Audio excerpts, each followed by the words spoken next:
ഞാൻ ഫസ്റ്റ് എപ്പിസോഡിലായിരുന്നു ഇതുപോലെ introduction video പോലെ വന്നിട്ടുണ്ടായിരുന്നു. പിന്നെ അങ്ങോട്ടുള്ള എന്നെ കണ്ടിട്ടേ ഇല്ല, കാരണം ഡയറക്റ്റായിട്ട് വീട്ടിലോട്ട് പോകുമായിരുന്നു.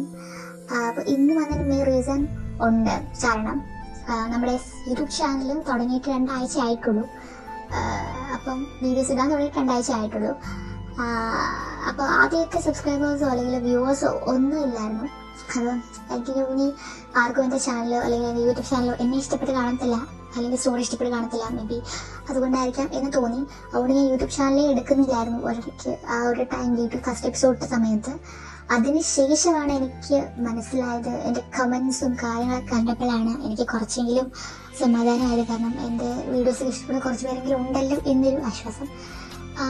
അതിനുശേഷം ബിക്കോസ് നിങ്ങളുടെ ഓരോ കമൻസ് ആണെങ്കിലും അല്ലെങ്കിൽ എൻ്റെ വീഡിയോസിലുണ്ടാകുന്ന തെറ്റുകളൊക്കെ നിങ്ങൾ ചൂണ്ടിക്കാട്ടി അല്ലെങ്കിൽ പറഞ്ഞു തരുമ്പോൾ ഉണ്ടാകുന്ന ഒരു എന്താ പറയുക, അത് ചെറിയ കാര്യമല്ല എന്നെ സംബന്ധിച്ചിടത്തോളം. കാരണം നിങ്ങളുടെ കമൻസ് ആണ് ബിക്കോസ് എനിക്ക് നെക്സ്റ്റ് എപ്പിസോഡ് ചെയ്യാനുള്ളൊരു എന്താ പറയുക ഒരു ഇൻസ്പിറേഷൻ തരുന്നത്. സോ നമ്മുടെ യൂട്യൂബ് ചാനൽ വേണ്ടിയിട്ട് ഇപ്പം 2 ആഴ്ച ആയിട്ടുള്ളൂ. ഇനി 500 സബ്സ്ക്രൈബേഴ്സ് ആവാറായിട്ടുണ്ട്. സോ അത് നിങ്ങളുടെ കീപ് സപ്പോർട്ടിങ്ങോട്ട് തന്നെയാണ്. പിന്നെ വേറൊരു കാര്യം എന്ന് വെച്ചാൽ, ഞാൻ യൂട്യൂബ് ചാനൽ തുടങ്ങിയ സമയത്ത് എന്നോടൊരു ആർമി പറഞ്ഞിട്ടുണ്ടായിരുന്നു ഒരു വിമൻ സ്റ്റോറി ചെയ്യുമെന്നുള്ളത്. അപ്പോൾ നമ്മുടെ ഒരു ആർമി പറയുമ്പോൾ എങ്ങനെയാ ചെയ്യാതിരിക്കുക. സോ അതുകൊണ്ട് ഞാനൊരു വിമൻ സ്റ്റോറി എൻ്റെ മൈൻഡിൽ കിടപ്പുണ്ട്. ഞാനത് അധികം വൈകാതെ അപ്ലോഡ് ചെയ്യാൻ നോക്കാം.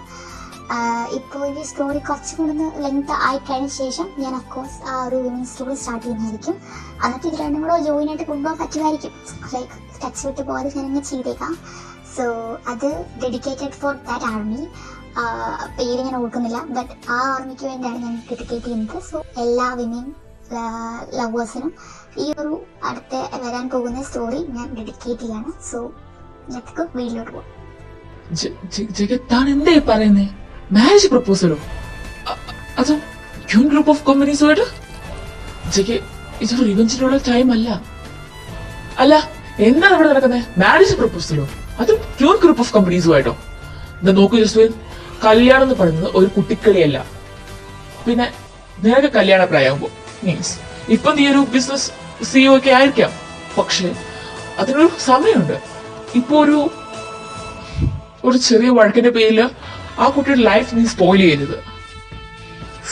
അത് തന്നെ എനിക്കും ഇച്ചാൻ പറഞ്ഞു തന്നെ പറയാനുള്ളത്.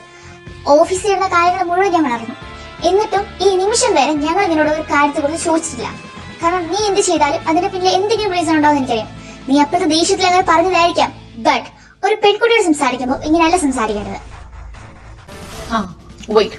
എനിക്ക് മനസ്സിലായി, നിങ്ങൾ രണ്ടുപേരും എന്നെ മിസ്അണ്ടർസ്റ്റാൻഡ് ചെയ്തിരിക്കുക.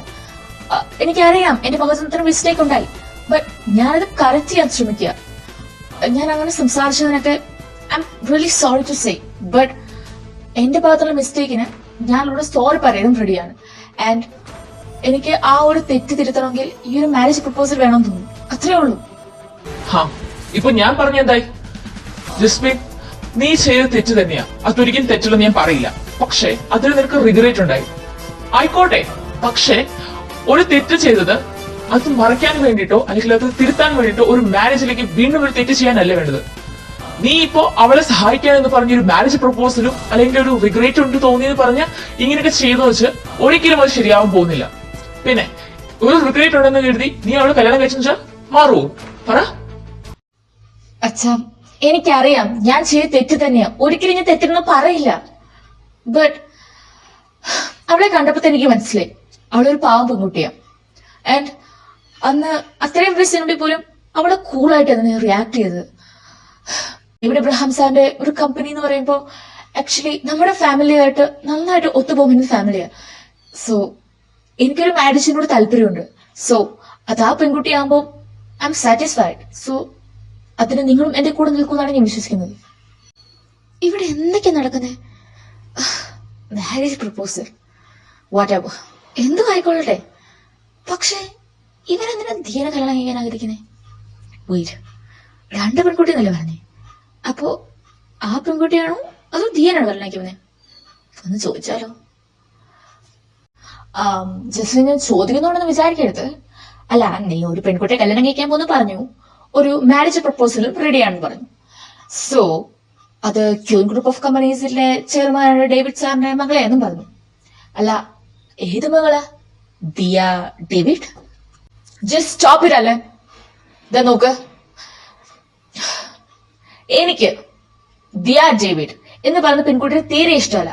പിന്നെ അവളെ ഞാൻ കല്യാണം കഴിക്കാൻ പോകുന്നുമില്ല.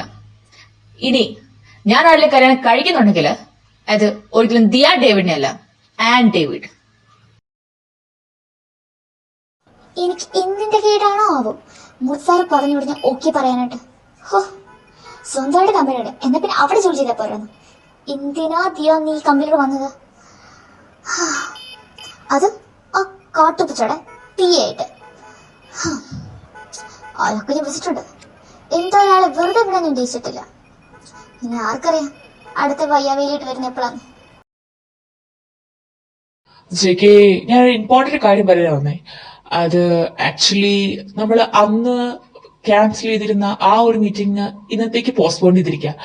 സോ സാറ് ഇപ്പൊ വിളിച്ചിട്ടുണ്ടായിരുന്നു. ആള് പറഞ്ഞത് ഇന്ന് സാറിന് വരാൻ പറ്റില്ല. സോ സാറിന്റെ മകനായിട്ടുള്ള മഹീനെ ഈ ഒരു കമ്പനിയിലേക്ക് അയക്കാന്ന് പറഞ്ഞിട്ടുണ്ട്.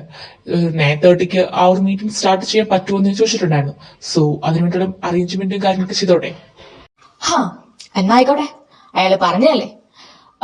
പിന്നെ ദിയ വന്നിട്ടുണ്ടോ? അവളെ കാണുവാണെങ്കിൽ എനിക്ക് ക്യാബിലോട്ടൊന്ന് വരാൻ പറ. ഒരു ഇമ്പോർട്ടന്റ് മീറ്റിംഗിന്റെ കാര്യം പറയാനാ. ഷുവർ ജെകെ, ഞാൻ കാണുവാണെങ്കിൽ ഇങ്ങോട്ട് പറഞ്ഞു വിട്ടേക്കാം. അല്ല, എന്താ ജാക്സൺ ഇവിടെ? എന്തെങ്കിലും അർജന്റ് കാര്യമുണ്ടോ?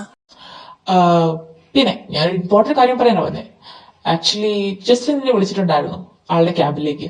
എന്തോ ഒരു ഇമ്പോർട്ടന്റ് കാര്യം പറയാനാ പറഞ്ഞേ. അച്ഛാ, ഞാനൊരു കാര്യം ചോദിച്ചോട്ടെ?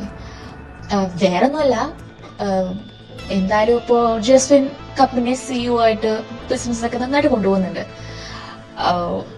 വേറൊന്നുമല്ല, ഞാനും ഇനി ബിസിനസ് പരമായിട്ടുള്ള കാര്യങ്ങൾ കുറച്ചുകൂടെ ഫോക്കസ് ചെയ്യണമെന്ന് എനിക്കിപ്പോ ഒരു മൈൻഡിലൊരു തോന്നല്. അതുകൊണ്ട് എനിക്ക് CEO പോസ്റ്റ് ഒന്നും വേണ്ട. ഒരു കമ്പനിയിൽ വല്ല എംപ്ലോയി ആയിട്ടോ അങ്ങനെ എന്തെങ്കിലും എന്നെ അപ്പോയിന്റ് ചെയ്തേക്കോ. അല്ല, ഇന്നു മുതല് ഞാനും ഓഫീസിൽ പോയി തുടങ്ങാം എന്നൊരു ചിന്ത. എന്നാ ഞാൻ പെട്ടെന്ന് റെഡി ആയിപ്പോട്ടെ. ഇത് നീ തന്നെയാണ് പറയുന്നത്? അല്ല, എന്ത് പറ്റി പെട്ടെന്ന്? അല്ലേ തന്നെ ഓഫീസിൽ പോകുമ്പോ പറയുന്നത് തന്നെ അയ്യോ എനിക്കൊന്നും ഓഫീസിൽ പോകാൻ പറ്റത്തില്ലേ എന്ന് പറയുന്ന ആളല്ലേ. ഇപ്പൊ പെട്ടെന്ന് പറ്റി ഓഫീസിൽ പോകാൻ ഭയങ്കരമായിട്ട് ആഗ്രഹം?